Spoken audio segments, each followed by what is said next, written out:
Immediately following a spinal cord injury, many of your body functions and systems do not respond as they did before the injury. Your healthcare team involves numerous healthcare professionals who are there to monitor your progress, ensure all your needs are met, and make your recovery as easy as possible. Your team is available to address the physical, emotional, and social challenges faced by patients with spinal cord injury within the hospital and the community. You and your family will be encouraged to participate in a partnership approach by asking questions and letting your team know how you're feeling. I don't understand the difference between complete and incomplete paraplegia. Each member of your team is here to help you move towards independence. But with all these new people involved in your care, you may be feeling overwhelmed and unsure who to direct your questions and concerns to. Here's an introduction to some of the people you'll be meeting and their role in your care. Hi, I'm a registered nurse. My role is to provide education to you and your family about spinal cord injuries and how they can affect every system in your body. So this is just a picture of our spine.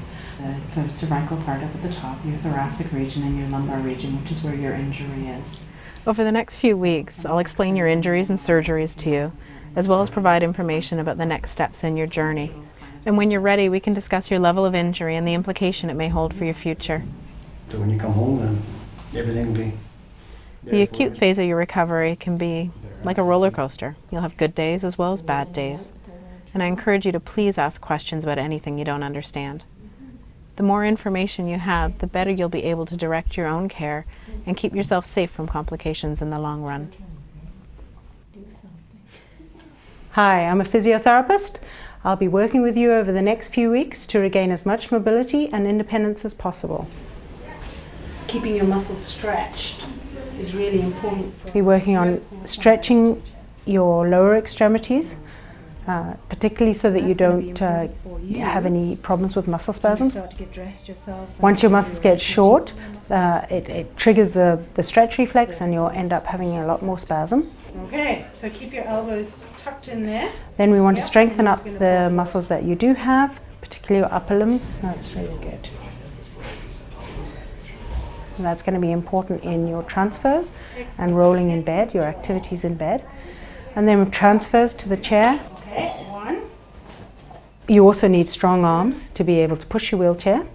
Okay, most people use a manual wheelchair, so your triceps are going to have to be strong, the muscles down your back are going to have to be strong. Good job. By teaching you these activities, they're the early stages for getting you to be as independent as possible. Eventually you'll be able to transfer yourself. So by transferring yourself, then you're going to be able to sit in your wheelchair. You're on your way. Hi, I'm a social worker. My role is to support you and your family, to help you to deal with the emotional impact of your injury, and to assist you with various practical aspects, both related to your hospital experience and planning for your future. And based on the I will provide information about some resources and services, both in the hospital and in the community, that might be helpful to you as you move forward in your recovery and work towards your goals. What are you most nervous about? Well, I'm not better yet. Our work together will assist you to gain the skills and the support to help you cope with your injury and empower you to advocate for your needs as you move forward in your recovery. To make you most comfortable with what you're signing. Hi, I'm an occupational therapist. My role as an OT is to help you to become as independent as possible in your daily self-care activities, using the strength and the movements that you have given the level of your injury. Scott, this is a call bell that you would use if you would like to call a nurse. I'll be introducing you to different types of adaptive equipment. Perfect. For some patients, this might mean using a splint, which is a wrist support that's sometimes custom made that can be used to help maintain your hands in the optimum position of function, And always try and keep your so that you can more easily grasp objects and utensils, like when you're feeding yourself. Good. Excellent. And this plate guard helps to make sure that if you were trying to scoop something up that way, stuff doesn't fall off the plate. Because that's the way. Using the strengths and the skills that you have, we'll be working together to try and find new ways to help you achieve your personal goals. With your fingers. Grip. Grip. Yeah. Good. I'll also be working with you to begin to assess what size and type of wheelchair and cushion would be best suited to meet your needs, given your level of injury, so that you can have functional mobility as early as possible.